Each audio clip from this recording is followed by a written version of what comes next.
Devious secret will you never tell your parents? I spent the night at a friend's house. There were supposed to be 4 of us there that night, but there were only 3. We were covering for our 4th friend Ava, who decided to spend the weekend with her boyfriend.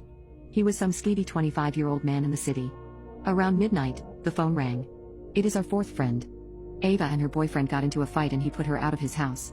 She is calling from a payphone because he kept her cell. Being the good friends we were, we immediately went to go get her.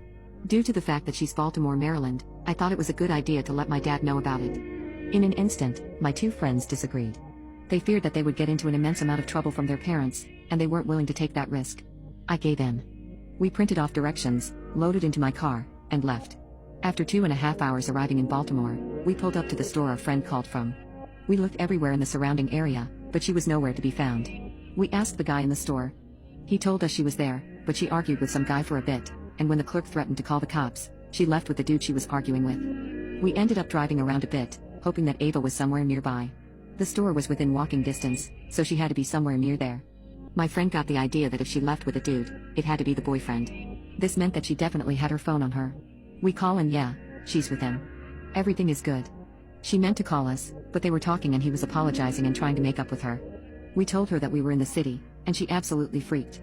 She tells us we blew things out of proportion. Which parent did we drag up there for nothing? She asked.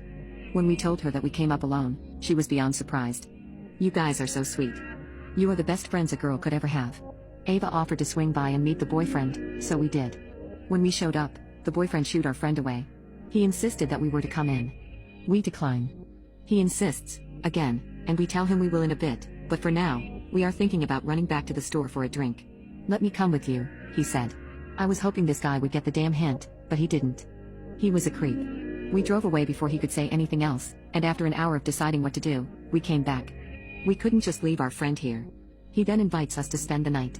It's a little after 3 a.m., and you guys don't want to drive all that way back home at this hour. Come in, meet my friends, spend the night and head home in the morning. Our parents will find out. We can't. Sorry. He smirked. Well, you don't want to bring your friend behind, do you? He was right. We couldn't. It might have been stupid, but we decided to go into the house. Once we got in, it reeked of smoke. Glass bottles were lying everywhere, and there were 3 of his other friends lying on the sofa. They all had to be in their high 20s. They all looked wasted. Ava was standing away from them, in the kitchen, clearly uncomfortable.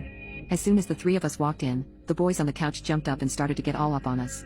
The one on me cornered me onto a wall, and he put his hand over my head. I could smell his disgusting breath. When I looked to my left, I saw that my other 2 friends were getting the same treatment. I told him that I was uncomfortable, but he didn't listen to me. He grabbed me on my chest area, and I kicked him in between his legs.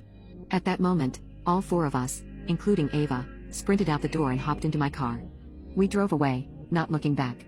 We made it home around 5:30, just in time before we got caught.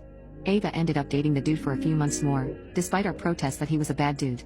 He ended up dumping her when he came down to visit and tried to pressure her into doing it.